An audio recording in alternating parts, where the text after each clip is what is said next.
Hi, I'm Lena, freelance journalist, and end of 2021, I was in Ukraine with the Media Dialogue Project, an Eastern European network of journalists, academics, and artists. 2 weeks after the war began, I conducted personal interviews with some of the participants of the Media Dialogue Project, with young Ukrainians that I met during the time in Ukraine. And now, 5 months later, I'm meeting these people again. I want to know, what have they experienced in the last couple of months? How are they coping with the war? What are they feeling? What are they thinking? I conducted an interview with Anna. She's 19, turning 20 soon, and she lives in Odessa. She tells us how it feels to treat every day as if it were the last, how she and her family are building a shelter at home, and why thinking about the future is not really an option.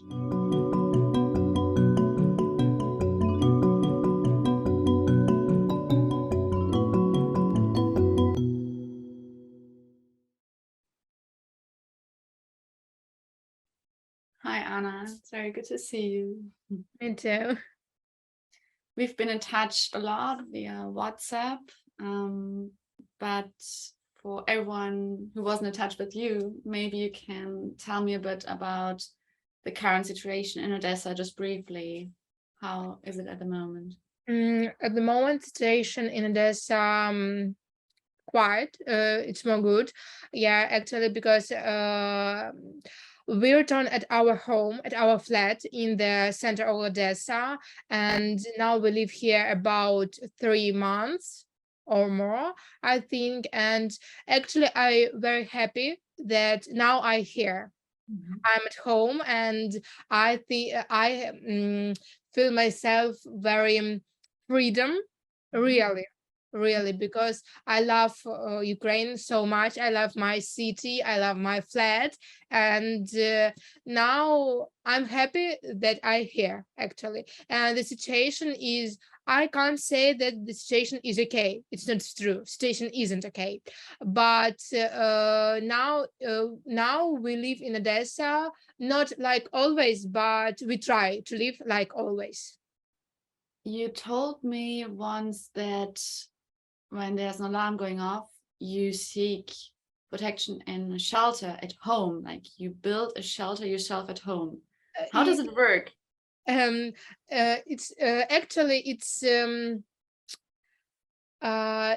not the solution, because be at home during bombs, it's very scary. And no, I don't know how to explain, but if you hear bombs, you need to be not home, you need to be in special rooms, with the water, with air, etc. But we don't have this room in our building. So we try to build some Protection? yeah, at our home, at our flat. We put some wheels from our car, and of course we cover all glasses, all mirror. We close all mirror, and we have a lot of mirror in our corridor, and we put this mirror in our room. And when we hear bombs, we sit in the corridor. Around us, we have wheels and a lot of pillows. So you're there with your family. You also Yeah. have a brother, you told me once. He's 5 years old. My small brother, my mom, and my stepfather, and our cat, Murik. Ulrich, okay. Let's not forget about the cat, also a family member. Yeah, of course. Before this interview, we wanted to start 30 minutes earlier, actually, but then you said you're going to pick up your brother from the soccer training, Yes. which on the one hand is so normal, but on the other hand, it's so normal. You know what I mean? Like it's I understand you. How can I picture life in Odessa right now? So people can just go to cafes, can go to a soccer training. Is life in that sense like it was before the war? Yeah, we try to live our life. Actually, we try. All of us need to go at work because all of us need money. We pay taxes. We go for the walking with our friends. We try to live our normal life, because if we don't do it, we have all depression, and it's so hard actually. So yeah, a situation is not okay, but of course we go, we always, no, I can't say always, but we try to go to the coffee, we try to go to the cinema, to the shop, city mall center, etc. because we can't be in around four walls and sit at home. It's impossible actually, because we are people and we want to live. And when you say you also go to the cinema, even, are there moments where you have conversations with others, maybe before the film starts, and these conversations are not about the war, or do you always talk about it? All conversation about the war. Really, if you meet stranger person in the street, all conversation will be about the war. Every time, everywhere, really, because some days ago I meet with my good friend, and I think during our meeting we talk about the war, because you can't talk about all situation around us so hard, so scary. So we always talk about this situation. Really, it's very upset, but it's our reality. Is there an emotion that is stronger than another one? Do you feel, maybe you just said it's scary? Are you scared? Are you more angry? Are you sad? What is the... So angry. I'm not scared at all, because we live in this situation a lot of months. Yeah, 5 months. Yeah. 5 months and um soon it will be 6 months. Yeah, and it's so hard, but now I don't feel yeah, I feel scary, but I feel angry more. Angry, yeah.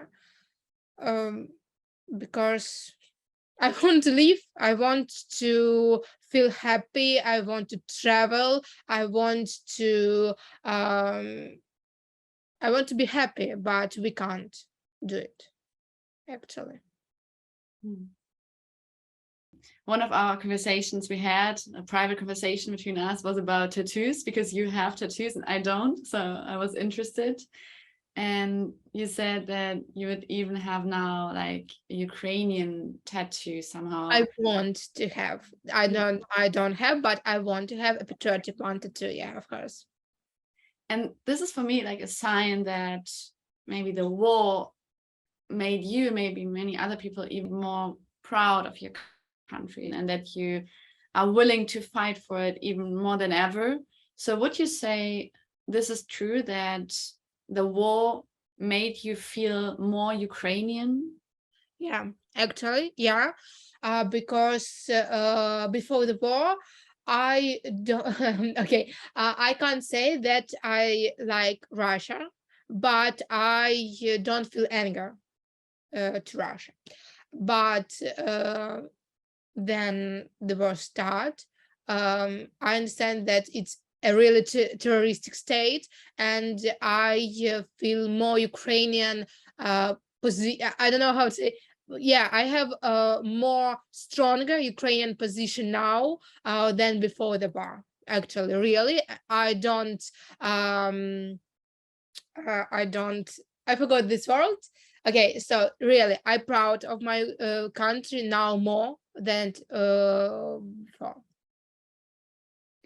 Are Really. you still in touch with Russians?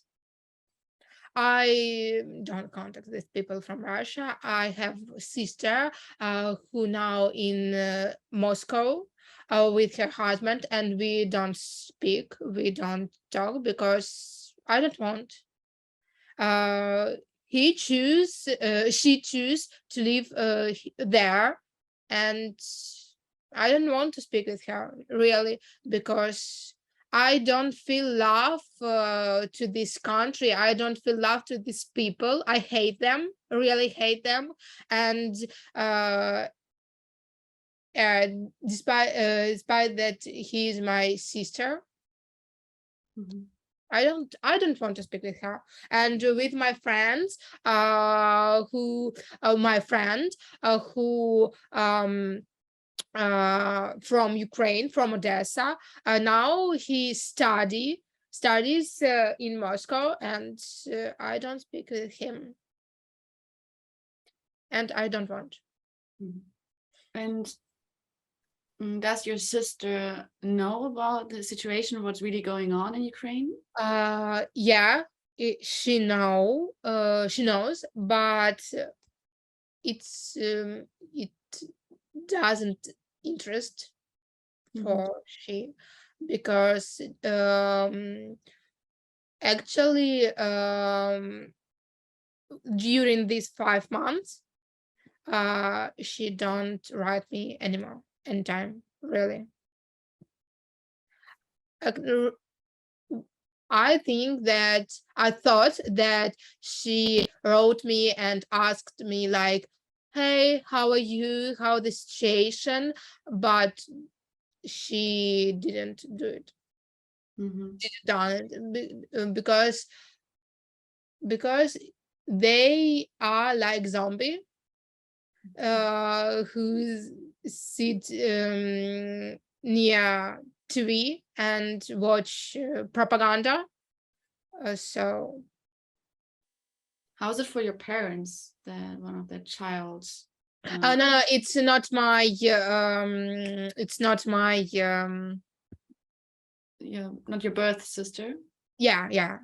My parents don't speak with Yeah. her. What gives you hope in your everyday life? What helps you to still have the strength to go on? My family, my friends, and my work. Actually, a few days ago, we have very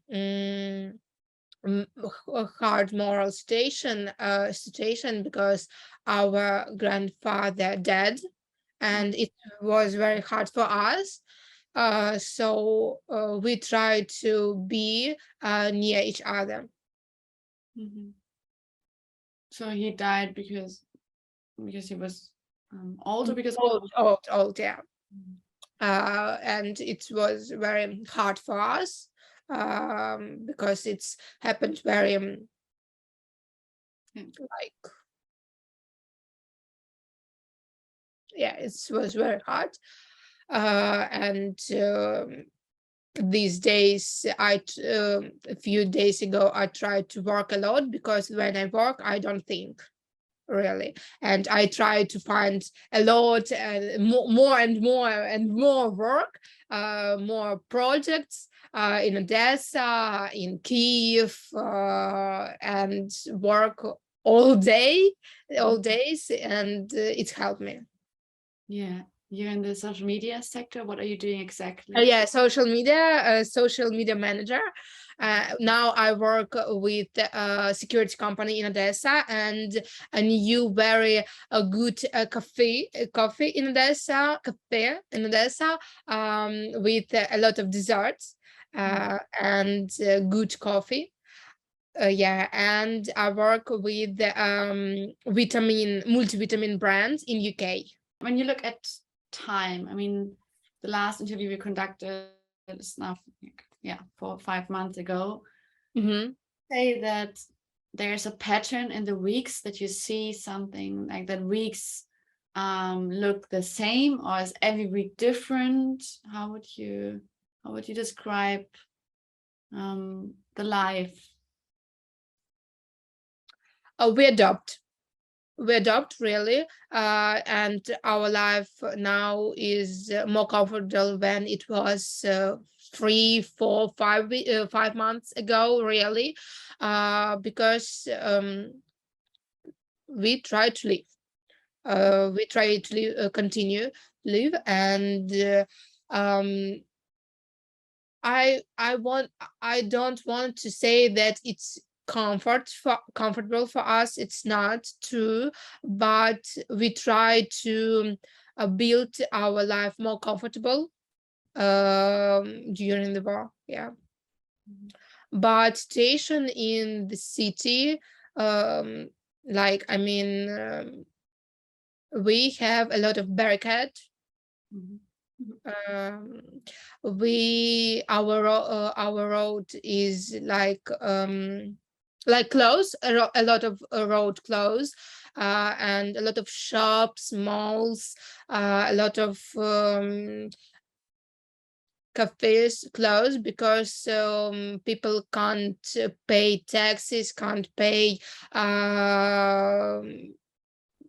for some things. Yeah, and situation is hard, really hard, but we have a lot of products in supermarkets, really. If at first weeks we don't have products because we can't to export this product in our country. But now the situation with products, I mean foods, is okay, really is okay, but price isn't okay. So Very, very really, really very expensive, because dollar is about now before the war, dollar was 27 hryvnias. And now dollar is 40 hryvnias. Oh wow, yeah, that's a big change. Yeah, big change, and price is so big. That's also why you started working, because you're a student as well, right? Yeah, like we work, we try, we find a new job, but it's not the solution, because like before the war, milk cost about 27 hryvnias. Yeah, it's like $1, and now it costs $1, but now it's 30 hryvnias. And but our salary don't change. Now our salary like before the war, but price for the product more. Yeah, and that's definitely a problem, like the economic crisis. We in Ukraine, really in Ukraine, we have a very big problem with our economic, but really, if I understand, if we now Ukrainian people go abroad, economic fall down,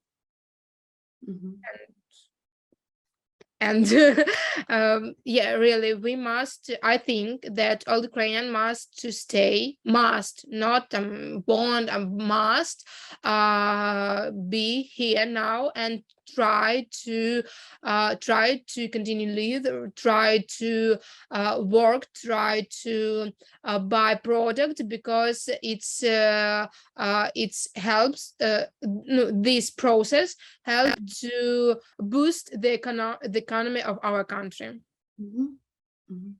So Anna, would you say if you hear from your friends that they are abroad, that they left Ukraine, you would consider that as maybe good for them, but not good for Ukraine. So Yeah, it's good for them. They have a good life abroad, really, but it's not okay for Ukraine, for country, because um they pay money, they buy product there abroad and boost the economic of another country, but not of our country. And it's not okay, really, because if they stay here, our station, I think our situation will be more better, yeah, really. when you think of the future, how long can you look into the future? Is there something like next week, or do you even think of a couple of months ahead? Actually, I don't look at the future, to the future, really, because I can't do it. I don't know what will be tomorrow. I know about now station, but I can't plan something, because I live my everyday life like it's my last day, really, because you can't, when you live in the bar, you can't plan something, really. Yeah, and yeah, I want, and I plan it, I'm planning to go to Kiev at the end of the August. Yeah, I want, but I can't say the date, the time, then I can go there. Really. And what does it entail when you say you live every day, like this could be your last day? How does it change when you think of, I don't know, the quality of your thoughts, about the actions you take? I do what I want. I mean, I want ice cream. I ate it. I want to go with my friend. I want to go. I want to go to Bergen with my friends. I go. Uh, I do everything I want, because I know about. I don't know will be tomorrow. What will be tomorrow? Yeah. Yeah, I think that in the nearest future the situation will be good. I I believe in our in Ukraine. I believe in our army, in our soldiers, and we will win. Really.